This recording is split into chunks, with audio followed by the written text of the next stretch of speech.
여러분, 드디어 12월이 왔어요. 네.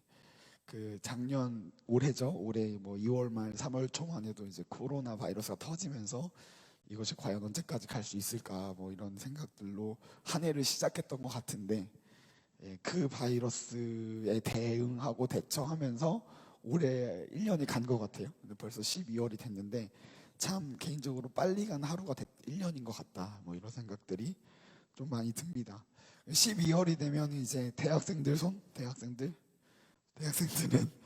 이제 기말고사와 종강을 기대하죠. 기말고사 지금 다들 보고 있나요? 네, 전도사님 화이팅. 기말고사 이번 주에 지금 시험 보고 있어요? 보고 있는 사람 손 한번 들어줄게요. 이제 돌아오는 주부터 본다. 네, 보는 주. 그 다음에 본다. 졸업 다음 주에 끝나요? 졸업 연구 이제 끝나요? 네, 축복합니다. 그래서 12월이 되면 이제 대학생들은 기말고사와 이제 종강하면 방학이죠. 방학을 이렇게 기대하고, 그리고 뭐 직장인들을 포함한 많은 대부분의 사람들이 연말이 되면 이제 연말 모임들을 뭐 기대까지는 아니어도 준비하고 뭐 이렇게 자기들끼리 모여서 1년 동안의 어떤 일들을 막 기념하고 서로 간에 이제 회포를 푸는 그런 시간들을 갖죠. 그리고 이제 12월이 되면은 나이와 상관없이, 사회적 지위와 상관없이 모두가 크리스마스를 어떻게 기억하고 또한 기다립니다. 서구 사회는 추수감사절 이후부터 크리스마스를 바로 준비해요.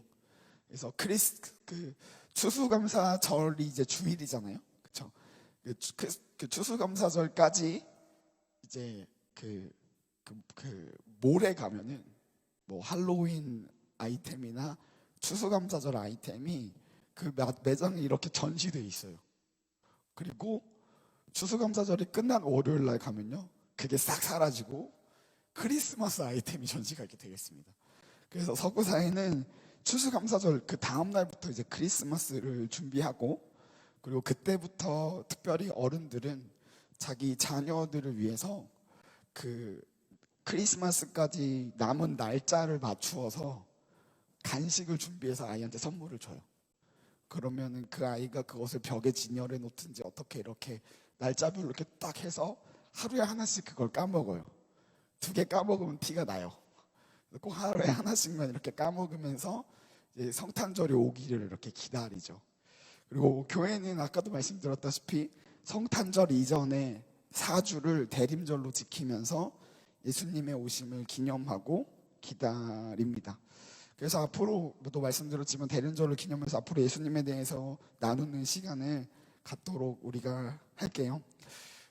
우리가 이제 성경을 오버뷰 하자. 그래서 거의 2월 달부터 시작해서 10개월 동안 어떻게 구약을 다 봤는데, 다 봤다고 보기엔 너무나도 부끄럽지만 어느 정도 다 봤는데 이제 이렇게 신약을 시작하는 날이죠. 그래서 신약은 사복음서로 시작합니다. 아마도 복음서, 이 4가지의 복음서가 우리가 예수님에 대해서 조금 더 가까이 볼 수 있는 우리에게 필요한 어떤 유일한 자료가 될 수 있겠죠. 근데 예수님에 대한 이야기가 왜 4권이나 필요했냐? 그 이유는 사람들이 다 다르기 때문입니다. 그래서 마가복음은 로마에서 살고 있지만 로마 정부에 의해서 핍박받고 있는 그리스도인들에게 쓴 복음서가 마가복음이고요.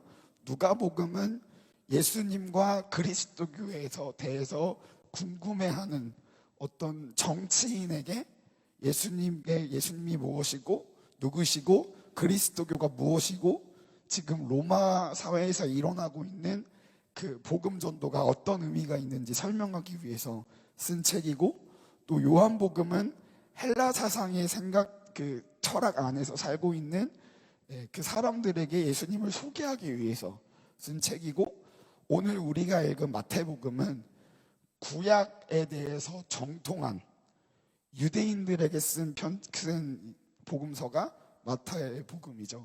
그래서 조금씩 그 복음서를 읽다 보면 예수님의 모습이 살짝씩 다른 것처럼 보이는 건 예수님께서 다른 것이 아니라 그것을 보고 그것을 해석했던 사람들이 달랐기 때문입니다.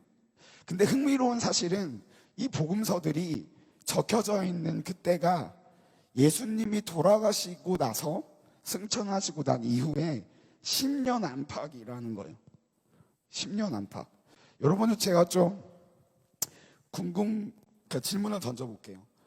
예수님께서 돌아가시고 나서 10년, 15년, 20년 이쯤에 예수님을 실제로 눈으로 본 사람들, 예수님께서 십자가에 못 박히실 때 그 앞에 있었던 사람들이 살아 있었을까요? 아니면 죽었을까요?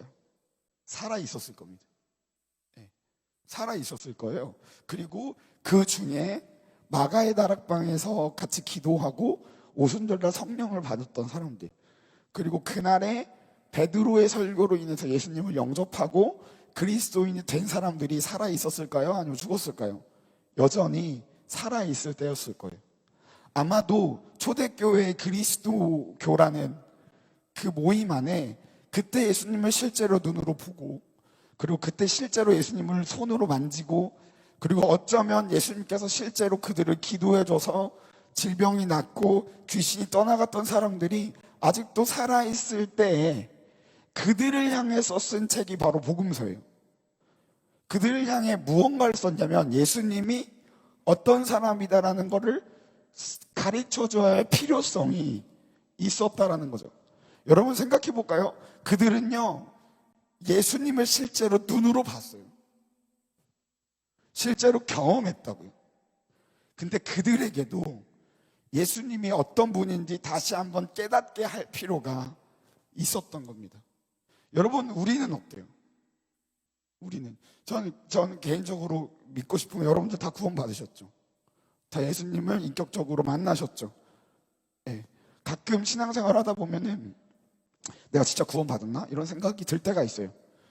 들 때 있는데, 그때 딱 됐을 때 부정할 수 없는 한 가지 사실이 있는데, 그게 뭐냐면 내가 예수님을 믿고 구원 받았는지는 스스로 의심이 될 때, 그거는 의심할 수 있지만 의심할 수 없는 건 내가 오늘까지 살아오는데 예수님을 만났다라고 느꼈던 그 경험이 엄청나게 큰 영향을 끼쳤다. 그거 하나만은 부정할 수 없죠. 어쨌든 우리가 좀 그럴 때가 있는데, 한번 돌아봐야 하는 거예요. 우리에게 나는 예수님을 진짜 얼마나 많이 알고 있는가라는 거예요. 신앙생활의 핵심은 예수님을 아는 겁니다. 아멘이세요? 제가 아까 예배 전에 예배 준비하면서 우리 상호님과 얘기를 좀 나눴는데, 제가 지금 성대결절이 거의 6개월째예요. 생각해보니까 목소리가 치유 세미나 그때부터 나갔어요. 그때 할 때쯤부터 목소리가 나가서 지금껏 막 왔다 갔다 하고 있는데, 이게 목이 나가니까 제가 제일 잘하고 내가 제일 원했던 하고 싶은 것들을 못하는 거예요. 그리고 무엇보다도 저는 개인적으로 제 신앙이 부족하지만 지금이 제일 슬럼프거든요. 지금이 제일 부족해요. 하나님 앞에 제일 죄스럽고. 근데 그럼에도 불구하고 꾸준히 나를 끌어올 수 있었던 건 주님의 은혜고, 그리고 이것을 이 기간을 버티고 이겨낼 수 있었던 게 주님께 개인적으로 예배드리는 거였어요. 찬양하면서. 저 원래 제일 잘 나갈 때는 아니지만 제 열정이 있을 때 막 하루에 8시간씩 기도하고 그랬거든요. 막 새벽에 일어나서 3시간 하고요. 점심 먹고 2시간 때리고 저녁 먹고 3시간 하고 집에 자는 게 하루 이거였어요. 근데 요즘 그렇게 시켜도 못해요. 요즘은 기도하려고 딱 앉아있으면 가만히 있다가 무슨 얘기를 해야 되지 고민하는 게 15분 정도 걸리고, 그리고 고민하다가 한 2마디 하고 나면은 그 다음 무슨 얘기하지 이러다가 30분 있다 가요. 요즘은 그렇게 못해. 그러니까 뭔가 내가 기도할 기도 제목들을 놓고는 기도는 하는데 개인의 고백은 하나님께 잘 못 드리겠더라고요. 그래서 요즘 다시 기도하고 있습니다. Anyway, 하고 있는데 제가 좋아하는 걸 못하니까 제 마음이 갈 곳을 잃어버린 거예요. 그러고 나서 지금 근데 하나님께 생각하게 하시는 게 뭐냐면, 내가 여태까지 어디서부터 왔고 어디로 가고 있는지를 생각하게 하세요. 생각하게 하셔서 뭔가 수많은 것들이 이제 가지치기가 되고 있는데, 가지치기를 하다 보니까 남아 있어야 하는 것도 있잖아요. 반드시 남아 있어야 하는 것이요, 하나님과 예수님에 대한 관계고 지식이었어요. 근데 그 앞에서 내가 예수님을 모르는구나라는 결론을 내릴 수밖에 없더라고요. 예수님을 내가 모르는구나. 여러분, 우리가요 크리스천으로 생활을 하잖아요. 그러면 수많은 설교를 들어요. 맞죠? 매주에 막 우리 어제도 예배 드렸고, 할렐루야, 오늘도 예배 드리고, 그리고 우리 내일도 예배인도 여러분들 하시고 예배 드리고 예배인도를 하실 거잖아요. 그렇죠? 우리가 예배 들으면서 수많은 말씀들을 듣지만 여러분, 듣는 것으로는요 충분하지 않아요. 믿음은 들음에서 오지만 그냥 듣는 것, 그냥 듣기만 해서 믿음이 오진 않아요. 듣는 것으로는요 충분하지 않습니다. 그러니까 하나님의 말씀이 우리의 마음과 우리의 생각과 우리의 삶에 스며들어와서 우리의 마음과 삶을 변화시키고 우리 자체가 하나님의 살아있는 말씀이 되는 것, 그래야만 하지만 우리는요 예배 드렸으니까, 말씀을 들었으니까 내가 하나님을 안다, 말씀을 안다라고 착각해버려요. 여러분, 정말 너무 사랑하는 우리 청년부 여러분, 한 사람 한 사람, 여러분, 우리는요 하나님께 부르심 받을 때 어떠한 의미로는요 반드시 성장을 위해서 부름받은 사람들이에요. 동의하시나요? 예. 하나님은 지금 우리를 있는 모습 그대로 놔두시는 분이 아니라고요. 예. 저번에도 설교했지만 이 세상은요 이렇게 얘기해. 너 있는 모습 그대로 괜찮아. 네가 느끼는 바대로 살아가. 그게 삶이야. 그게 자유야 라고 이야기해요. 그래 놓고 내가 못난 거, 내 안에 악한 거, 내 안에 있는 결핍들, 이걸요 그대로 그대로 그냥 괜찮다고 내버려둬요. 예. 여러분, 하나님도요 우리 있는 모습 그대로 사랑하시는 분이에요. 여러분들 연약함을 누구보다 잘 아세요. 예. 그렇지만 하나님은 절대로 우리 지금 모습 그대로 놔두시는 분이 아니에요. 예. 하나님은 우리가 자라기 원하세요. 할렐루야? 동의하시죠? 하나님은 우리를 자라기 원하신다고요. 그런 의미로 크리스천은요 성장을 위해서 부름받은 사람들이에요. 근데 그렇기 때문에 우리가 성장하고 있지 않다, 우리가 그리스도를 믿고 살아가면서 우리가 예수 그리스도를 닮아가고 있지 않다, 우리가 성장하고 있지 않다, 그 말씀이 우리의 삶에 어떤 열매도 맺혀주지 못하고 있다, 이것은요 하나님의 뜻이 지금 우리 삶 가운데 이루어지지가 않고 있단 말과 똑같은 말이에요. 동의하시죠? 예. 내가 하나님을 닮아가면서 내가 영적으로나 육적으로나 지적으로나 성장하고 있지 않으면 이것은 지금 내 삶을 향한 하나님의 뜻이 이루어지지 않고 있다는 뜻과 똑같은 거예요. 여러분, 그래서요 정말 여러분들을 생각하면서 제가 간절히 바랍니다. 간절히 바라는 것은 우리가 하나님의 말씀에 대해서 그것이 너무 가깝고 너무 익숙해서 그런 건지, 아니면 교회라는 이 공간과 교회라는 이름에 우리 가운데 관계가 너무나도 편해서 그렇든지, 아니면 어쩌면 나의 죄성 때문일 수도 있겠죠. 어쨌든 어떤 이유든지 상관없이 말씀을 향해서 굳어져 있는 우리의 심령을 주님 성령님께서 오셔서 깨트려 주시기를 간절히 바랍니다. 네, 간절히 바래요. 말씀이 듣긴 들어도 내 마음께 심겨지지 못하고, 심겨졌더라도 열매 맺지 못하고 금방 뽑혀나가는 우리의 그러한 삶이 이제는 주님의 그 놀라운 능력 안에서 끝이 나고, 그래서 그 말씀이 정말 말씀되어지는 삶을 살아갈 수 있는 우리가 되어지기를 축복해요. 그래서 여러분들, 사실은 막 이런 거 하고 싶어요. 저도 사역자로서 욕심이 왜 없겠어요.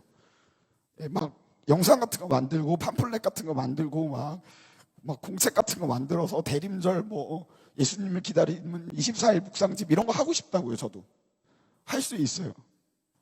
근데요 저는 안 하는 이유가 딱 한 가지야. 이것 때문에 스스로도 고민이 많은데, 왜 하지 않느냐, 스스로 하지 않으면 아무런 의미가 없다는 걸 저는 너무 잘 알기 때문이에요. 스스로 하지 않으면요 아무런 의미가 없어요, 신앙생활은. 그래서 여러분들 좀 도전합니다.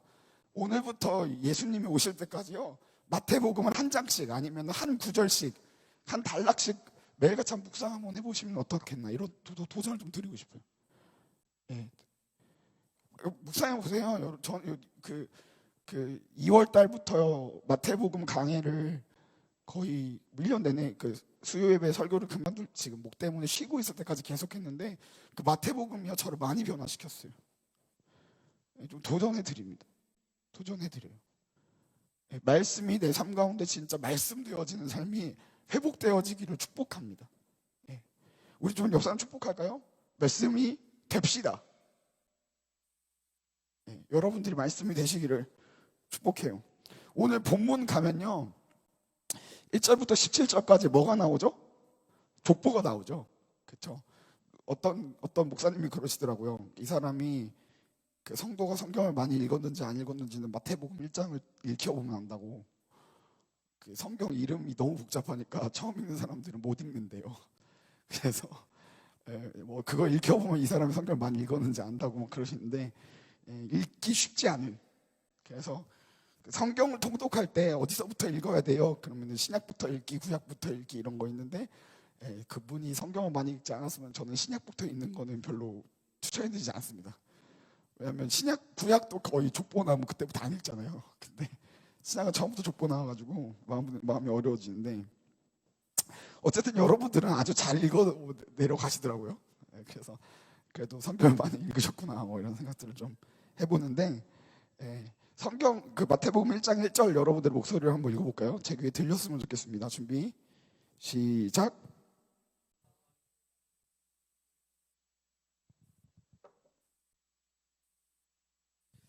아까도 말씀드렸지만 마태복음은 누구에게 쓰였다?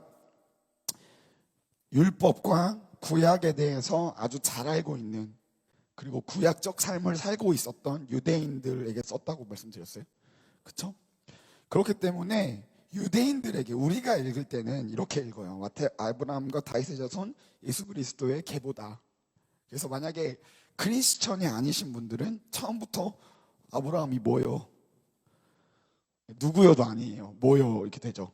아브라함이 뭐요? 그 다음에 다윗은 어디서 많이 들어봤고, 그 다음에 예수 그리스도도 어디서 들어봤고, 그 다음에 계보가 나오나 보다 이렇게 생각하고, 우리들은 이렇게 하자. 아브라함도 누군지 알고 다윗도 누군지 알고 예수님도 누군지 알아. 그 다음 뭐 나오는지 보자 이렇게 생각한다고요. 1장 1절 읽을 때. 근데 이 구절을요 구약에 정통했던 유대인들이 읽었을 때는요 우리가 이것을 읽었을 때는 아주 다른 느낌이었을 거예요. 왜냐하면 아브라함과 다윗이 유대인들에게 있어서는요 그들 민족적 정체성에서 가장 중요한 일이었다고요. 중요한 사람들이었기 때문에 그들이 수많은 이스라엘 역사 가운데서 우리가 뭐 지난주 이렇게 막 대충이죠. 구체적으로 못 봤으니까 대충 이스라엘 역사를 훑어왔지만 수많은 사람들 중에서도 아브라함과 다윗이 중요했던 이유는 하나님과 1대1로 언약을 맺었던 사람들이었기 때문이에요. 그래서 우리 아브라함 얘기부터 한번 가볼게요. 오늘 마태복음 1장을 여기다 놓고 우리 창세기 12장으로 한번 가보겠습니다.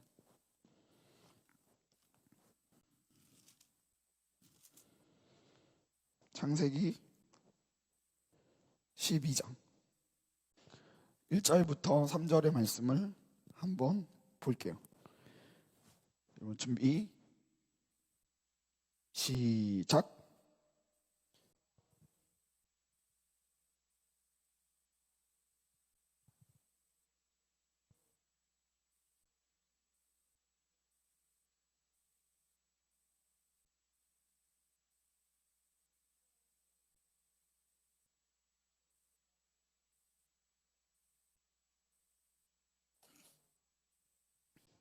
아멘. 네. 그러니까 하나님께서 아브라함과 언약을 맺으시면서 약속하셨던 게 뭐죠? 한 글자로 얘기하면 복이에요. 그러니까 개혁 한글 성경에는 뭐 복의 근원이 될지라 그랬는데 너는 복이 될지라. 그러니까 아브라함 자체가 복이 될 거다. 이게 더 올바른 번역이죠. 복이 될 거라 그랬어요. 그래서요 유대인들의 교육을 보면 그들에게 있어서 복의 개념은요 얼마나 많이 가지냐의 문제가 아니에요. 그들에게 있어서 복의 개념은 내가 얼마나 많은 사람을 먹이느냐가 복인 거예요. 많은 사람을 먹일수록 복 받은 사람인 거예요. 많이 가진 사람이 아니라. 그래서 사실은 그들의 이러한 그 복에 대한 개념이 아브라함과 하나님과의 약속, 아브라함의 부르심에부터 시작돼요. 그러니까 하나님께서 아브라함을 선택했는데 이유가 뭐예요? 아브라함이 이 세계를 축복하는 뭐가 된다? 복이 되기 위해서 부르신 거죠. 여러분, 인지심리학이라는 그 개념이 있어요. 인지심리학자들이 요즘에 연구 많이 하는 게 이제 AI인데, 인지심리학자 중에서는 유대인들이 참 많아요. 근데 유대인들이요, 경제적, 그러니까 재정적으로 봤을 때 침투해가지고 자기 영역을 구축하지 못한 나라들이 없어요. 근데 그 중에 유대인들이 이제 침투해서 재정으로 이렇게 먹지 못한 나라가 세상에 두 개 있는데, 하나는 대한민국이고 두 번째는 북한이에요. 결국 같은 민족을 못 먹었어요. 그러니까 이 사람들이, 인지심리학자들이 사람들을 연구하는 그거니까 연구를 해봤어요. 도대체 왜 우리가 이 나라는 우리가 침투에 들어갈 수 없는가. 그래서 막 연구를 해봤더니 대한민국 사람들에게 두 가지 특징이 나타나요. 첫 번째는요, IQ가 높아요. 네. 평균 IQ가 제일 높은데 테스트를 10개쯤 하면은 7개가 한국 사람들이 머리가 제일 좋다고 나온대요. 그리고 나머지 3개는 유대인들 이렇게 나오는데 머리가 좋고요. 두 번째는요, 부지런한 사람이래요. 네. 그래서 유대인들 그 사람이 얘기하기를 이 세상에서 놀이동산에서 애기 혼내는 민족이 없다는 거예요. 놀이동산에서 애기 혼내는 민족이 없는데 어떻게 혼내냐면, 야, 너 왜 그거밖에 못 놀아? 내가 지금 자유이용권 사줬어. 그러니까 놀이동산에서 그렇게 애기 혼내는 나라가 없대요. 그래서 그분이 이 얘기를 하셨던 그분이 그렇게 얘기해요. 유대인 학자랑 같이 연구를 하셨던 우리나라 학자님이신데, 실제로 자기한테 이렇게 얘기했대요. 야 친구야, 네 나라 사람들은 유럽에 여행 오면은 옷 입은 거는 관광하러 온 사람인데 행동하는 건 노동자처럼 행동한다는 거예요. 우리는 여행 가면 뭐 해야 돼요? 뽕을 뽑아야 돼요. 여행 가면 뽕 뽑아야 되니까 누가 여행 와서 새벽 5시에 일어나가지고 4시 5시에 일어나서 사람들 모이기 전에 유명한 관광은 찜하게 하잖아요. 그래서 그분이, 너희들은 옷은 관광객처럼 입고 예쁘게 입고 걸어다니기를 좀비처럼 걸어다닌다고, 막 이러면서 빨리 가야 된다고 막 이렇게 간다고 하더라고요. 유대인들이 이렇게 그 복을 받았던 이유가 여기서부터 시작되는 거예요. 그러니까 하나님께서, 아브라함이 하나님과 언약에서 약속받은 게 뭐냐면 다른 게 아니라 복이었어요. 그 다음에 다윗 언약을 한번 볼게요. 사무엘 하입니다.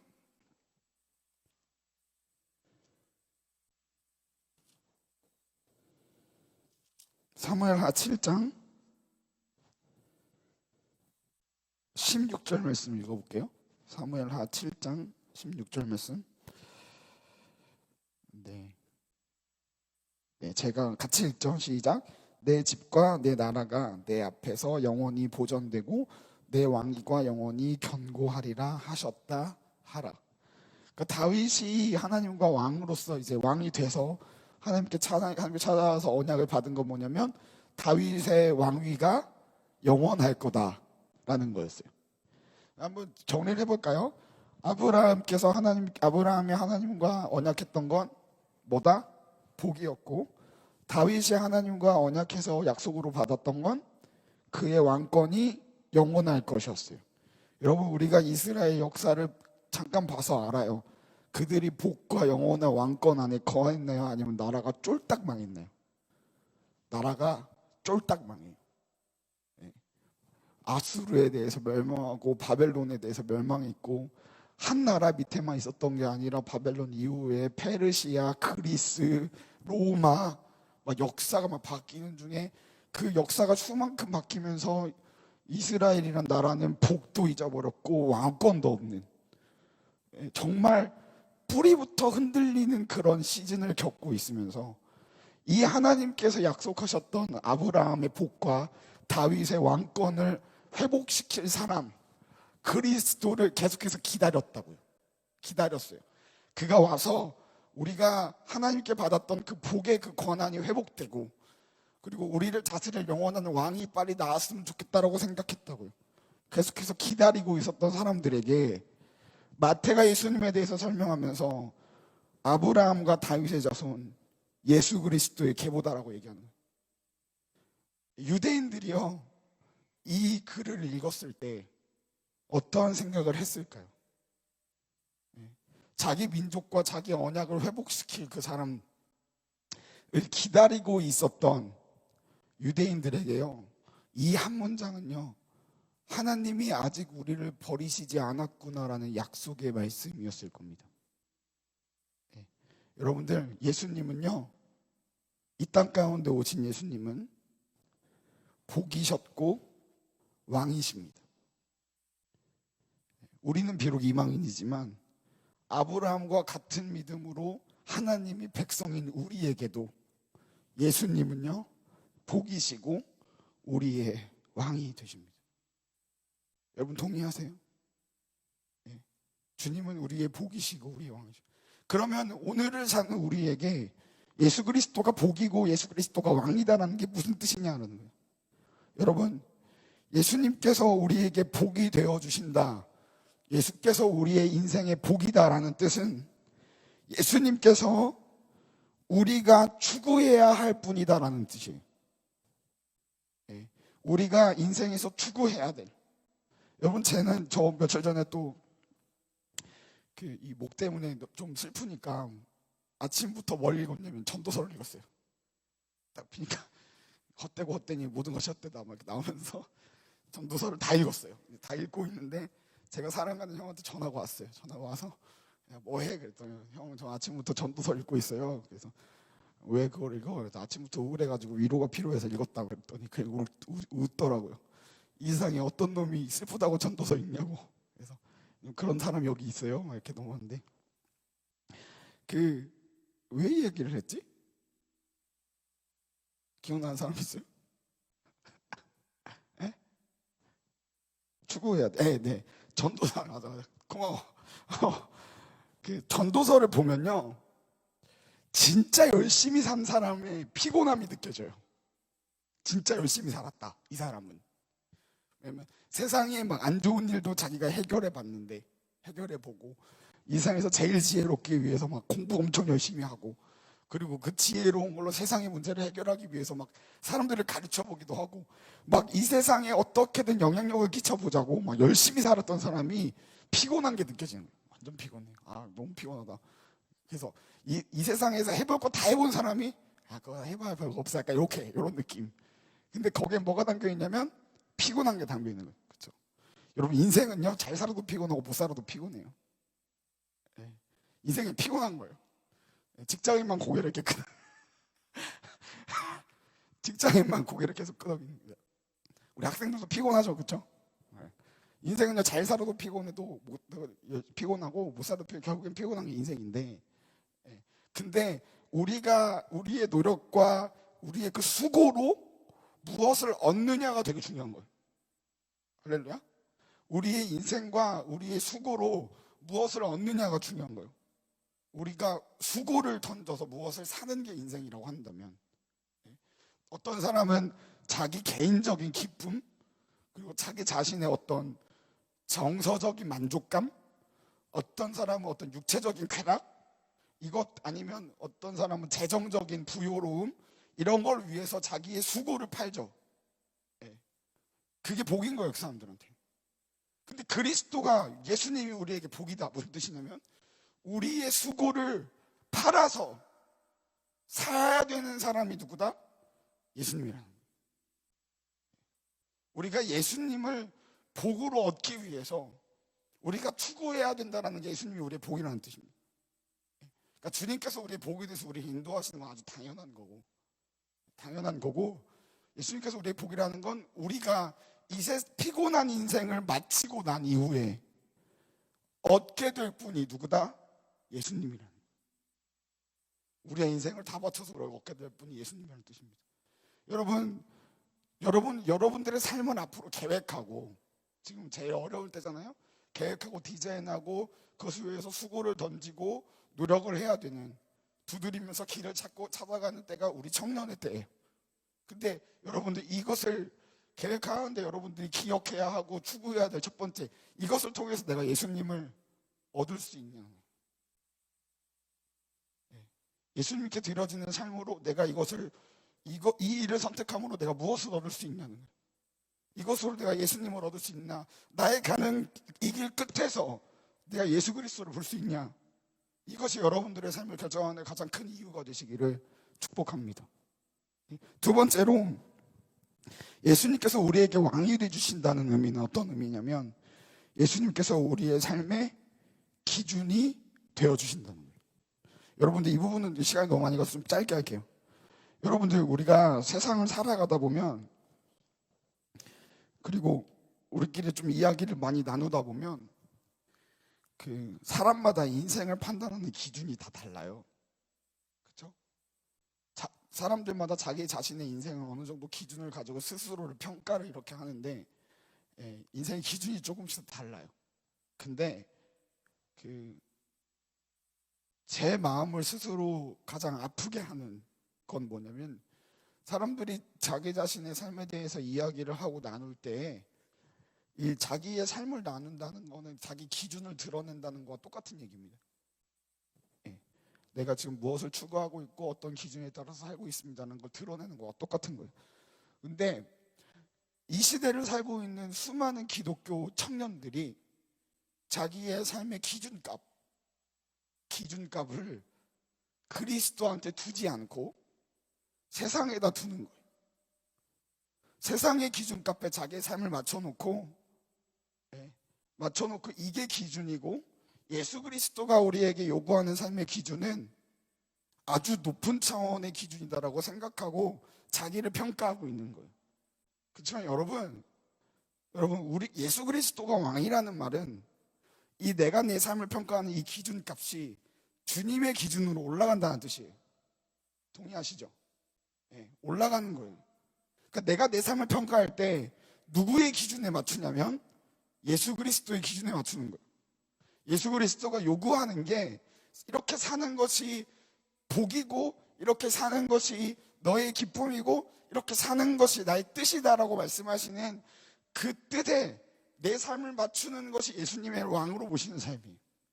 세상이 말하는 기준에 나를 맞추는 것이 아니라, 돈은 어느 정도 벌어야 되고, 외모는 어느 정도 꾸며야 되고, 이것을 위해서 이걸 추구해야 되고, 세상이 빠르게 변하는데 여기에 맞춰서 살아야 되고, 이런 게 아니라 이 하나님의 말씀이 우리 가운데 요구하는 삶이 우리의 삶의 기준이 되는 것이 예수 그리스도를 왕으로 따르는 삶입니다.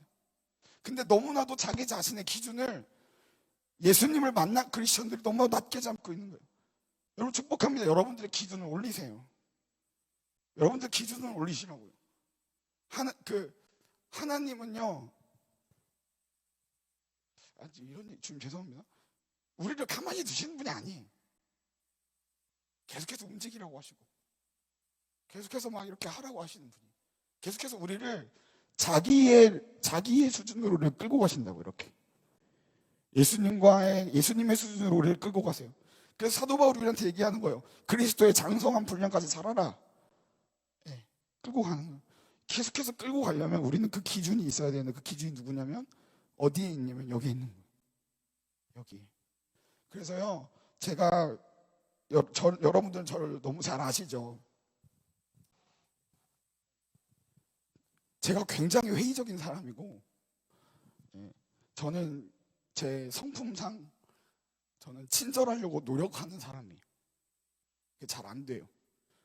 그래서 누군가의 얘기를 가장 들으면 어떤 기준에 차지 않으면 그냥 바로 무시해버리는 이런 사람인데, 하나님께서 그런 부분들을 다루시고 계신다고 믿어요. 근데 너무 가슴이 아픈 거예요. 얘기를 들으면 어떤 기준이 다 바로 보이는데 기준이 너무 낮다. 자기 자신을 너무 낮게 생각한다. 내가 받아야 될, 제가 이런 얘기를 왜 하냐면요, 여러분들에게 지금 하나님 그렇게 하세요. 제가 여러분들이 차세대로 다 내려간 이후에 제가 여러분들에 대한 양육과 권면을 거의 하지 않고 있어요. 거의 안 하고 있죠. 그 이유는 여러분들이 아주 힘들다는 걸 알기 때문에. 며칠 전에 우리 목사님께서 우리 다 기도해 주셨잖아요. 그 전까지만 해도 목사님이 저를 혼내셨어요. 야, 너 왜 애들 안 혼내? 애들 권면하고 채찍질 좀 해야지. 그래서 제가 그 앞에서 아니, 말 못하고 그 다음에 한 목사님 오셔서 우리 애들 내일 다 기도해 주자 그치? 기도해 주고 나서 뭐라고 하셨냐면 성민아 애들이 너무 지쳐 있어. 자기 많이 울었다 이러시는 거예요. 그래서 제가 거기 또 절대 안 지는 사람 한마디 했죠. 그런 애들을 어떻게 혼내요? 그게 맞다. 그러시더라고요. 네. 그러니까 저는 그리고 우리는 인간적인 마음으로 여러분들의 힘듦을 위로하고 아니까 안 그러는데 네. 주님은 절대 안 그러세요. 주님은 지금도 여러분이 주님 계신 그곳에 올라오기를 바라신다고요. 주님은 여러분들이 힘든 그곳에서 여러분들이 빛을 발하기를 바라시는 거예요. 하나님께서 그곳에 보냈으니 너 혼자 간 게 아니라 나와 같이 있자라고 빨리 올라와라 하시는 거예요. 그래서 안 그래도 힘들고 스트레스 받고 늘 막 잠도 못 자고 어렵게 여러분들 교회 봉사하는 여러분들에게 제가 독을 날리는 것 같아 아주 미안하지만 여러분들 주님을 보세요.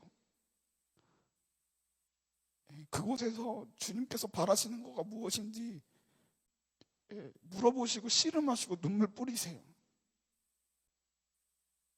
왜냐하면 아주 많은 경우 고통이 우리를 성장시켜요. 고통이. 여러분들 그 자리가 절대 쉬운 자리가 아님을 아실 겁니다. 제가 요즘 새벽 예배 때마다 권사님도 혼내요. 애들 뭐라고 하지 말라고. 혼내요. 부탁드립니다. 여러분, 여러분들이 있는 그 자리에서도 여러분들은 스스로 주님을 바라고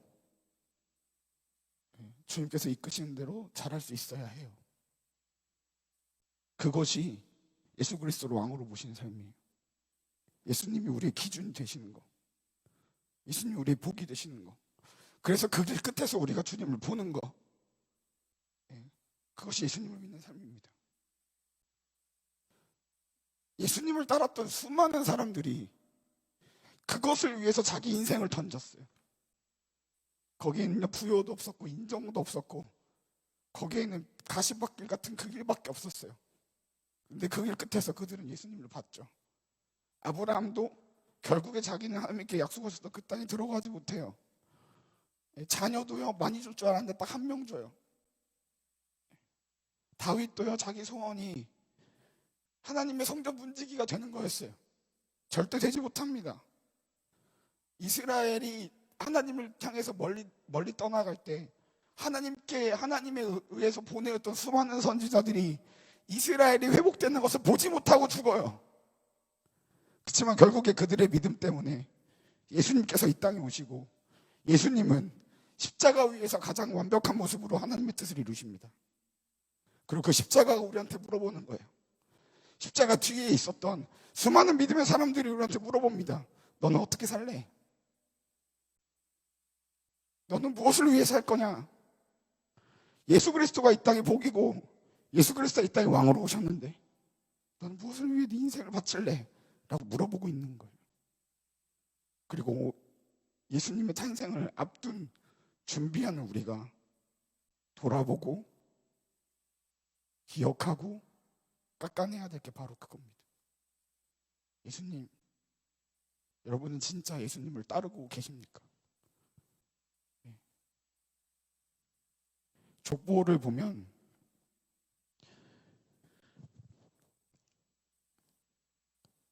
그 족보가 우리 가운데 말해주는 게 하나 있어요. 14대 14대 14대 이렇게 되어 있는데 족보는 우리 가운데 이걸 얘기해줘요. 우리의 성공과 실패가 다 하나로 이어져 있다는 걸 보여줘요. 우리는요 아브라함처럼 부르심을 받고 다윗처럼 성공해요. 그렇지만 다윗 이후의 다른 왕들처럼 계속해서 실패합니다.